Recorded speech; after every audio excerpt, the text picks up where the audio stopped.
My Babe. Cool song from, written by Willie Dixon, performed by Little Walter, and Willie was actually playing upright bass on the original recording. I'm Red, and I'm here today, courtesy of TrueFire, to help you take an in-depth look at the song My Babe. Okay, we're in the key of F. I'm going to give you some traditional feel stuff, and then I'm going to give you a little bit more contemporary stuff. This way, if you walk into a jam session, you're equipped. You know, if you're the only guitar player, you know, you could probably lean towards the traditional stuff, but not necessarily. That's up to you. It's a personal choice. But if you're up there with another guitar player and he's already playing that, well, you have some options. You can use a more contemporary feel. So I'm going to roll the track. I'm going to go through the rhythm once in a more traditional manner, and then I'm going to go through it again in a more contemporary manner.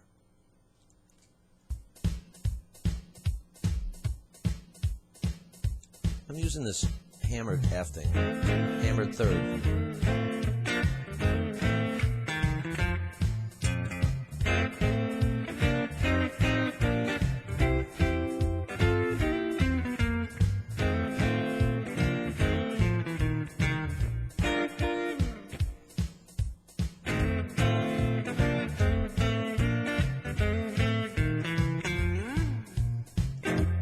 More contemporary.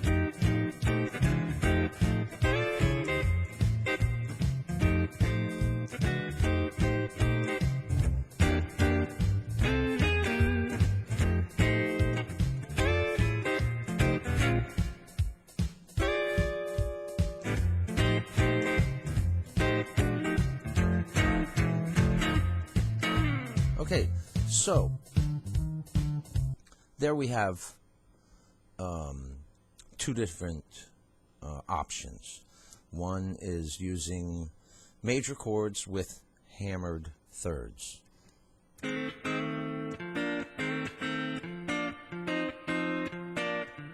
So what I'm doing there is I'm hammering from a minor third. I'm barring across the second, third, and fourth string. I'm hammering on the third string from a minor to a natural major third. Then I'm moving my first finger up to the third fret. And I may not always do it that way. I may use other fingers, but this is the best way to do it. Okay? Then from there, then I bring down my second and third finger. Second finger, second string, fourth fret. Third finger, third string, fourth fret. Same thing up on the C, except for I didn't go up to that third move. That's all I did there. But, you know, these are just my interpretations of what the original has done, and not even exact interpretations. I listened to the song a few times, and now I'm just playing similar to what I heard. You will notice in the second time around, I was more contemporary. I played ninth chords. An F9 with sliding six.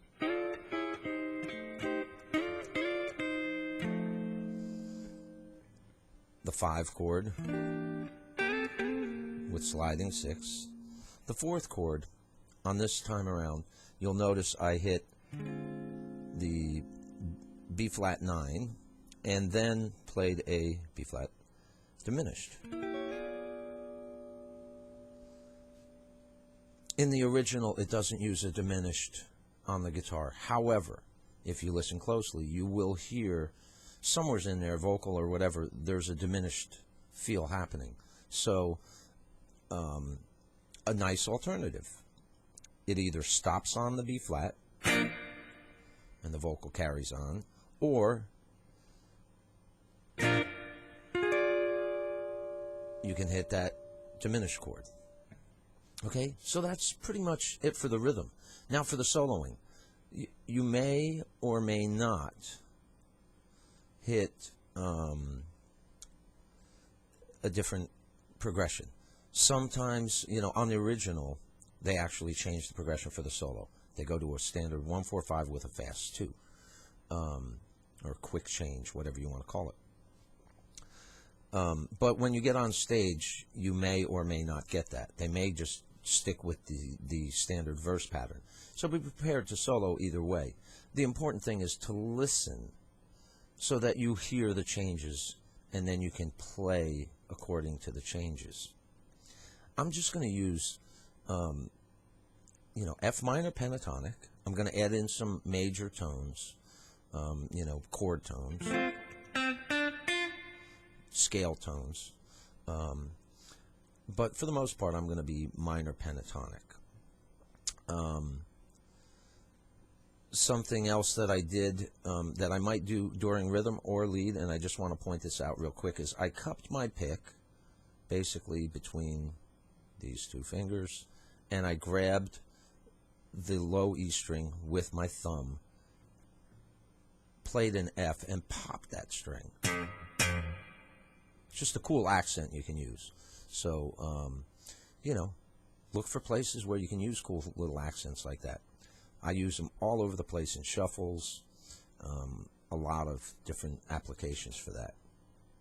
Anyway, let me roll through the track now and play some lead. And I'm just going to demonstrate over the solo track. So the 1-4-5 with the fast 2 or fast 4.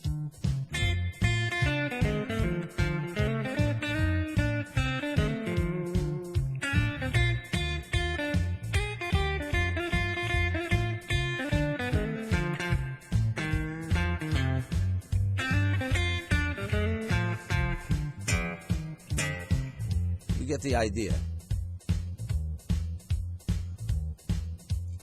I'm just playing minor pentatonics and adding a few major tones in there. So, the other thing that I want to point out is when it goes through the progression during the verse. Now, over the solo, if they do the 1-4-5 solo progression, the 5 tag at the end is very obvious. But during the verses, the 5 tag is, the bass doesn't necessarily do it, but they hit a few notes that might imply it. So, I think the vocals and the other instrumentation also imply that 5, but in reality it stays on the 1. That's why you saw me staying on the 1 across that end of the pattern, even though there should be a tag. But when I was soloing, I emphasized that 5. This is something you just have to kind of take by feel. And a lot of times in the blues, the progressions, the bass will go to the 5, but the guitar doesn't. The guitar might, stay on a 1 or go to a 4. This is something that these old blues guys did. Or vice versa. The bass might not go to the 5, but the guitar does, or the piano. So, a lot of times, or I shouldn't say a lot of times, but sometimes that 5 just becomes implied, but not actually occur, or only occur in contrast with, another instrument that isn't going to the 5. So, something to listen to. Listen to the song, and you'll hear what I'm talking about. Anyway, I'm Red, courtesy of TrueFire. I hope that that this lesson helps y'all to up your game, put another song under your belt, and I'll be back soon with another song.